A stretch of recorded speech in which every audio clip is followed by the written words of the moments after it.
오늘 우리에게 주시는 하나님의 말씀은 에스겔 44장부터 46장까지의 말씀입니다. 44장. 또 그가 나를 동쪽으로 난 성소의 바깥문으로 다시 데리고 가셨는데 그 문은 잠겨 있었다. 주님께서 나에게 말씀하셨다. 이 문은 잠가두어야 한다. 이 문은 열 수 없다. 아무도 이 문으로 들어가서는 안 된다. 주 이스라엘의 하나님이 이 문으로 들어오셨으므로 이 문은 잠가두어야 한다. 그러나 왕은 그가 왕이므로 주 앞에서 음식을 먹을 때 이 문 안에 앉을 수가 있다. 왕은 문 현관 쪽으로 들어왔다가 다시 그 길로 나가야 한다. 또 그가 나를 데리고 북쪽 문으로 들어가서 성전 앞에 이르렀는데 거기에서 내가 보니 주님의 영광이 주님의 성전에 가득 차 있었다. 그래서 내가 얼굴을 땅에 대고 엎드렸다. 주님께서 나에게 말씀하셨다. 사람아, 내가 너에게 일러주는 주의 성전에 대한 모든 규례와 그 모든 율례를 너는 명심하고 내 눈으로 확인하고 귀담아 들어라. 그리고 성전으로 들어가는 어기와 성소의 모든 출구들을 잘 기억해 두어라. 너는 반역하는 자들, 곧 이스라엘 족속에게 전하여라. 나 주 하나님이 말한다. 이스라엘 족속아, 너희는 역겨운 일을 해도 너무 많이 했다. 너희가 내 음식과 기름과 피를 제물로 바치며 마음의 할례를 받지 않고 육체에도 할례를 받지 않은 이방 사람들을 내 성소 안에 데리고 들어옴으로써 내 성전을 이렇게 더럽혀 놓았다. 너희가 저지른 온갖 역겨운 일들 때문에 너희는 나와 세운 언약을 어겼다. 또 너희가 나의 거룩한 물건들을 맡은 직분을 수행하지 않고 그 일을 이방 사람들에게 맡겨서 그들이 내 성소에서 너희 대신에 나를 섬기는 일을 하게 하였다.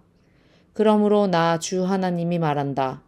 마음의 할례를 받지 않고 육체에도 할례를 받지 않은 이방 사람은 어느 누구도 내 성소에 들어올 수 없다. 이스라엘 자손과 함께 사는 이방 사람도 들어올 수 없다. 특별히 이스라엘 족속이 나를 버리고 떠나서 우상들을 따라 잘못된 길로 갔을 때 레위 제사장들도 내게서 멀리 떠나갔기 때문에 레위 제사장들은 자신들이 지은 죄의 벌을 받아야 할 것이다. 그들은 이제 제사장이 아니라 내 성소에서 성전 문지기가 되고 성전에서 시중 드는 일을 하게 될 것이다. 그들은 백성이 바치는 번제물이나 희생제물을 잡고 백성 앞에서 시중을 들게 될 것이다. 나 주 하나님의 말이다. 그들이 전에 우상을 섬기는 백성들 앞에서 시중을 들면서 이스라엘 족속이 죄를 범하게 하였으므로 이제 내가 손을 들어 그들을 쳐서 그들이 지은 죄의 벌을 받게 하겠다. 그들은 이제 내 앞에 가까이 나오지 못하고 제사장의 직무를 맡지 못한다. 그들은 가장 거룩한 것뿐만이 아니라 다른 모든 거룩한 물건에도 가까이 가지 못한다. 이처럼 그들은 자기들이 저지른 수치스러운 일과 자기들이 저지른 그 역겨운 일 때문에 벌을 받아야 한다. 그래도 나는 그들에게 성전 안에서 해야 할 모든 일들, 곧 성전에서 시중드는 일들을 맡아보게 할 것이다. 그러나 이스라엘 자손이 나에게서 떠나 잘못된 길을 갔을 때에도 레위 지파 가운데서 사독의 자손 제사장들은 내 성소에서 맡은 직분을 지켰으므로 그들은 내게 가까이 나와서 나를 섬길 수 있고 내 앞에 서서 내게 기름과 피를 바칠 수 있다. 나 주 하나님의 말이다.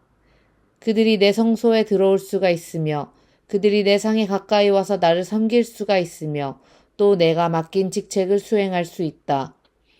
그러나 제사장들이 안뜰 문으로 들어올 때나 안뜰 문 안에서나 성전 안에서 직무를 수행할 때에는 양털로 만든 옷을 입어서는 안 되고 반드시 모시 옷을 입어야 한다.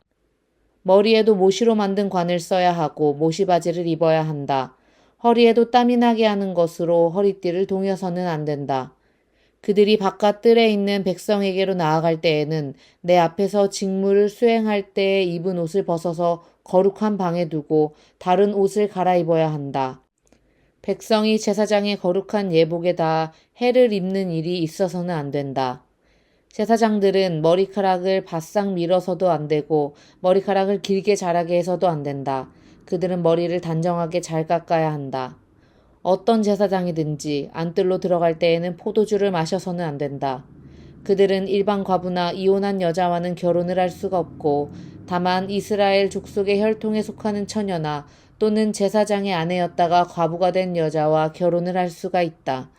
제사장들은 내 백성이 거룩한 것과 속된 것을 구별하도록 백성을 가르치고 부정한 것과 정한 것을 분별하도록 백성을 깨우쳐 주어야 한다. 소송이 제기되면 제사장들이 판결을 내려 주어야 한다. 그들은 내가 정하여 준 법대로 재판하여야 하며 또 내 모든 성회를 지킬 때마다 내 모든 법도와 율례를 지켜야 하고 내 안식일은 거룩하게 지켜야 한다. 제사장들은 죽은 사람에게 접근하여 제 몸을 더럽혀서는 안 된다. 오직 아버지나 어머니, 아들이나 딸, 형제나 시집가지 않은 누이가 죽었을 경우에는 제사장들도 제 몸을 더럽힐 수 있다. 그때에는 제사장이 제 몸을 정하게 한 다음에도 이례를 지내야 한다. 그런 다음에 성소에서 직무를 수행하려고 안뜰에 들어갈 때에는 자신의 몫으로 속죄제를 드려야 한다. 나 주 하나님의 말이다.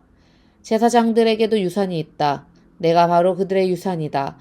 이스라엘에서는 그들에게 아무 산업도 주지 말아라. 내가 바로 그들의 산업이다. 그들은 곡식제사와 속죄제와 속건제로 바쳐진 제물을 먹을 것이며 이스라엘에서 구별하여 바친 모든 예물이 제사장들의 차지가 될 것이다. 온갖 종류의 첫 열매 가운데서도 가장 좋은 것과 너희가 들어 바친 온갖 제물은 다 제사장들의 몫으로 돌리고 또 너희는 첫 밀가루를 제사장에게 주어서 제사장으로 말미암아 너희 집안에 복을 내리게 하여라. 제사장들은 새나 짐승들 가운데서 저절로 죽었거나 찢겨서 죽은 것을 먹어서는 안 된다. 45장 너희가 제비를 뽑아 땅을 나누어 유산을 삼을 때에 한 구역을 거룩한 땅으로 삼아 주께 예물로 바쳐야 한다. 그 땅의 길이는 25,000자요 너비는 20,000자가 되어야 한다. 이 구역 전체는 사방으로 어디나 거룩하다. 그 한가운데 성소로 배정된 땅은 길이가 500자요 너비도 500자로서 사방으로 네모 반듯하여야 하고 그 둘레에는 사방으로 너비가 50자인 빈터를 두어야 한다. 재어놓은 전체 구역의 한가운데 너희는 길이가 25,000자요 너비가 10,000자 되는 땅을 재어놓고 그 한가운데는 성소 곧 가장 거룩한 곳이 되게 하여라. 이곳은 그 땅에서 거룩한 구역이다. 이 땅은 성소에서 직무를 수행하는 제사장들의 몫이 될 것이다. 그들은 직무를 수행하려고 주께 가까이 나아가는 사람들이다. 그곳은 그들이 집 지을 자리와 성소를 앉힐 거룩한 구역이 될 것이다. 길이가 25,000자에 너비가 10,000자 되는 나머지 땅을 성전에서 시중드는 레위 사람들에게 제산으로 나누어 주어서 그 안에 성읍을 세우게 하여라. 너희는 거룩하게 구별하여 예물로 바쳐진 구역 옆에 너비가 5,000자요 길이가 25,000자인 땅을 그 성읍의 제산으로 지정하여라. 그 땅은 이스라엘 사람 전체의 몫이 될 것이다. 거룩하게 구별하여 예물로 바친 땅과 그 성읍의 소유지의 양쪽으로 펼쳐진 구역은 왕의 몫이다. 이 구역은 서쪽으로 서쪽의 해안선까지이고 동쪽으로 동쪽의 국경선에 이르기까지이다. 그 길이는 서쪽의 경계선에서 동쪽의 경계선에 이르기까지 들의 구역과 같아야 한다. 이 땅이 이스라엘에서 왕이 차지할 땅이 될 것이다. 그러면 내가 세운 왕들이 더 이상 땅 때문에 내 백성을 탄압하지 않을 것이며 이스라엘 족속에게도 그들의 각 지파에 따라서 땅을 차지하게 될 것이다. 나 주 하나님이 말한다. 너희 이스라엘의 통치자들아 이제는 그만하여라. 폭행과 탄압을 그치고 공평과 공의를 실행하여라. 내 백성 착취하는 일을 멈추어라. 나 주 하나님의 말이다. 너희는 정확한 저울과 정확한 에바와 정확한 밭을 써라. 에바와 밭은 용량이 같아야 한다. 한 밭은 호멜의 10분의 1을 담고 한 에바도 호멜의 10분의 1을 담도록 하여야 한다. 호멜을 표준으로 삼고 에바와 밭을 사용해야 한다. 너희는 한 세겔이 20게라가 되게 하고 20세겔짜리와 25세겔짜리와 15세겔짜리를 합하여 한 마네가 되게 해야 한다. 너희가 마땅히 거룩하게 구별하여 바칠 제물들은 다음과 같다. 밀은 한 호멜 수확에 6분의 1 에바를 바치고 보리도 한 호멜 수확에 6분의 1 에바를 바쳐야 한다. 기름에 대한 규례를 말하면 기름은 한 고르 수확에 10분의 1 밭을 바쳐야 한다. 한 고르가 한 호멜 또는 10밭과 같은 것은 10밭이 한 호멜이기 때문이다. 이스라엘의 물이 넉넉한 초장에서 양떼의 수가 200마리가 될 때마다 백성들은 어린 양을 한 마리씩 바쳐서 그들을 속죄하는 곡식 제물과 번제물과 화목 제물로 삼도록 하여야 한다. 나 주 하나님의 말이다. 거룩하게 구별하여 바치는 이 제물은 이스라엘의 백성 전체가 이스라엘 왕에게 넘겨주어야 한다. 왕은 절기와 월삭과 안식일과 이스라엘 족속의 모든 성회 때마다 번제물과 곡식제물과 부어드리는 제물을 공급할 책임을 진다. 그는 속죄제물과 곡식제물과 번제물과 화목제물을 공급하여 이스라엘 족속이 속죄를 받도록 해야 한다. 나 주 하나님의 말이다. 너는 첫째 달 초하루에는 언제나 솥대 가운데서 흠없는 숫송아지 한 마리를 골라다가 성소를 정결하게 하여라. 제사장은 그 속죄제물의 피를 받아다가 성전의 문설주들과 제단 아래층의 네 모서리와 안뜰문의 문설주에 발라라. 너는 그달 초 이렛날에도 고의가 아닌 사람이나 알지 못해서 범죄한 사람을 속죄할 때에 그와 같이 하여라. 이렇게 성전을 속죄하여라. 첫째 달 열 나은 날에는 너희가 유월절을 지켜라. 이 절기에는 이래 동안 누룩을 넣지 않은 빵을 먹어야 한다. 그날 왕은 자기 자신과 이 땅의 모든 백성을 위하여 송아지 한 마리를 속죄제물로 바쳐야 한다.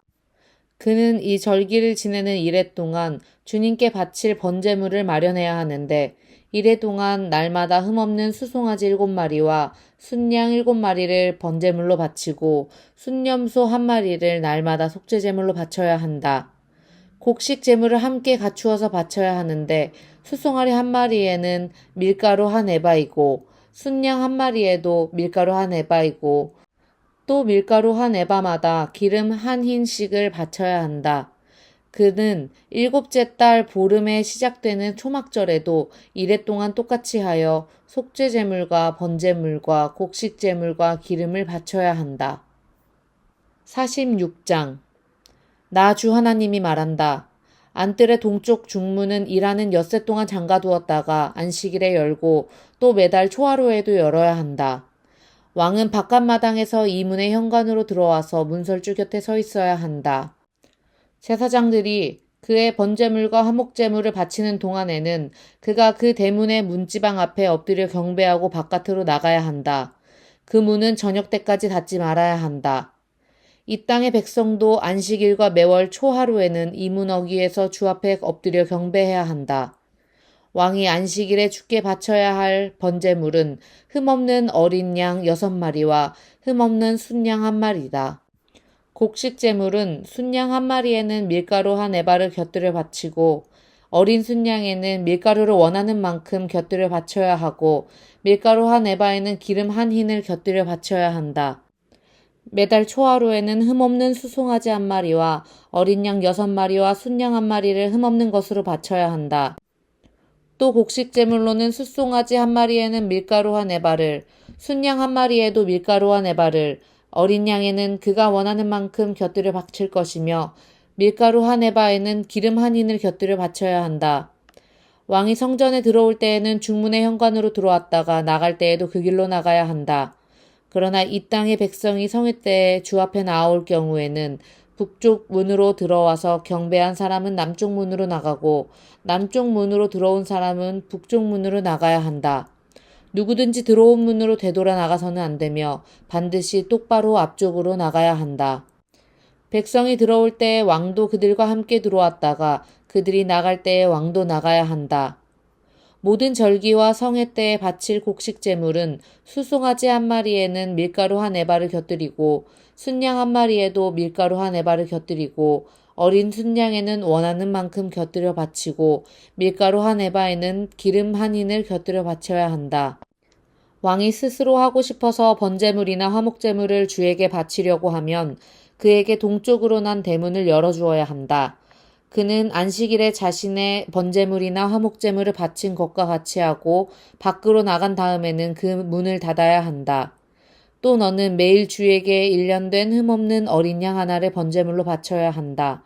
너는 아침마다 그것을 바쳐야 한다. 아침마다 바치는 번제물에는 밀가루 6분의 1 에바와 그것을 반죽할 기름 3분의 1 흰을 곁들여 바쳐야 한다. 이것이 주에게 바치는 곡식 제물로서 영원히 지킬 규례이다. 이렇게 제사장들은 아침마다 어린 양과 곡식 제물과 기름을 준비하여 정기적으로 드리는 번제물로 바쳐야 한다. 나 주 하나님이 말한다. 만일 왕이 자신의 아들 가운데서 어떤 아들에게 유산을 떼어서 선물로 주면 그것은 아들의 재산이 된다. 이런 것은 유산으로서 아들의 재산이 된다. 그러나 만일 왕이 어떤 신하에게 유산을 떼어서 선물로 주면 그것은 희년까지만 그 신하의 소유가 되고 희년이 지나면 왕에게로 되돌아간다. 왕의 유산은 그의 아들들의 것으로서 오직 그들의 차지가 되어야 한다. 왕은 백성의 유산을 빼앗고 그들을 폭력으로 내쫓아서 그들의 유산을 차지해서는 안 된다. 왕은 자신의 재산만을 떼어서 자식들에게 유산으로 나누어 주어야 한다. 그래서 내 백성 가운데서는 아무도 자신의 재산을 잃고 멀리 흩어져 다니는 일이 없게 하여라.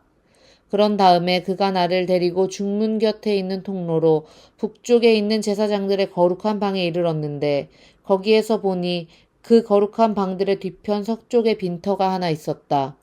그가 나에게 일러주었다. 여기 제사장들이 속건제물과 속죄제물을 삶으며 곡식제물을 굽는 장소다. 그들이 그 제물을 바깥들로 들고 나갔다가 그 거룩한 제물에 백성이 해를 입게 하는 일이 없게 하려고 한 것이다. 또 그가 나를 바깥들로 데리고 나가서 그 뜰의 내구석으로 나를 데리고 다녔는데 보니 구석마다 뜰이 하나씩 있었다.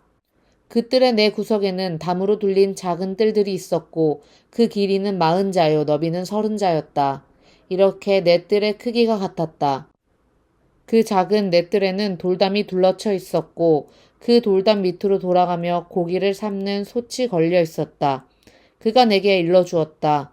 이곳은 성전에서 시중드는 사람들이 백성의 희생제물을 삶는 부엌이다. 아멘. 오늘도 평화의 주님과 함께하는 하루 되시길 바랍니다.